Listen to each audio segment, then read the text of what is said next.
there's something about, and it's an itch that I feel like we have inside of us, and a lot of the people that are on this podcast that we all share that common interest. It's like we just believe in there's something out there that's going to push us a little bit more. We don't really know what it is, that mystery, but you're going to chase it and try to figure out what it is. And next thing you know, you're fucking shooting the biggest fighter in the world or whatever. I'm shooting Beyonce. You know what I mean? Like the shit just doesn't make sense. Yeah. Like for such a small island, like it's just the limited was, and for like was such a small sport. It was such a small thing that everyone was saying there's no way, like no one even from Ireland's going to make it to the UFC. Just to shoot this profession, you're going to have to go to America.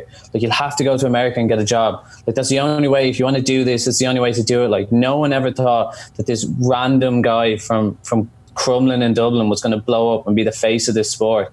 It is cool. A big part of it is thanks to Conor. Like, you know, Conor's blown the sport up, and a lot of like the most famous sports images when it comes to MMA are of Conor. So it's cool to kind of to know that I've been along there for a piece of history, and like in years to come, people look back at the photographs we've made, and they'll be like it's Muhammad Ali of our era, and that's the way I look at it. And so that's the way I try and treat it. Is just to make sure that we have timeless images. What's so dope is that you guys and him being so involved, you're creating these moments that will live forever, right? Especially with the photography, you're documenting these key moments that, like I said at the beginning, no one sees this side of him unless he's sharing it, or unless there's like paparazzi or whatever reason. But like most of these intimate moments you guys are capturing. So like when you're going in there for a day-to-day training and that's 8 weeks in a row, what is he giving you guys ideas of what he wants to be releasing during that time? Is the idea that for the public, you need to know he's in the gym and he's getting ready for this, and that all adds up to the pre-roll of this massive event?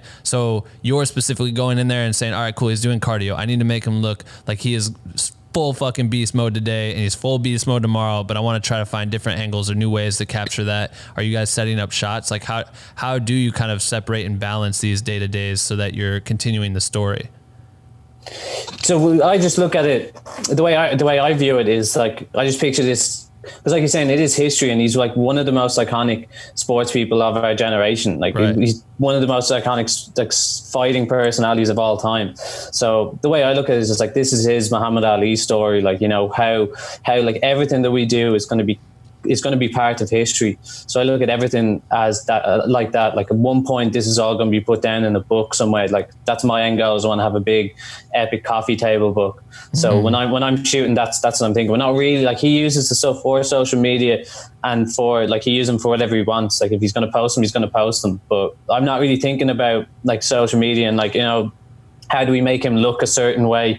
I just try and document it just as fly in the wall as possible. Like the odd time I'll ask him to you know, pose, like stand here, stand there, but most of it is just fly in the wall documentary style is kind of what I tried to do with him. And then he uses, like, he's very savvy when it comes to social media. So right. he knows what to post, but none of it is ever like contrived, or we don't try too hard. It's really just, he is who you see and what you see on social media is Conor. Like there's no online personality. He's exactly the same way he is in the gym or on social media. It's the same way he is at home or in real life. That's got to be a pretty surreal feeling to have gone from shooting some babies, you know what I mean, and to have catch this dude at the gym every once in a while, and maybe shooting some of the other people that were training that haven't blown up to be as big as him, but like to take that role on and be in charge of capturing this history, you know what I mean? Because the lifespan of a MMA fighter or a fighter in general is just, it can't be too long. Obviously, this dude's tried to retire a few times, but like it doesn't last that long. So you have a short amount of time, and that's a lot of weight to be on your shoulders. Does that ever get, does that ever intimidate you, or how do you deal with that pressure? Yeah, like it's not like a musician. They have like, you know, they've a long period of time to like a long career. Like yeah, fighting is very, like it takes it out of your body, it takes it out of just every part of you. So it is a very limited sports career.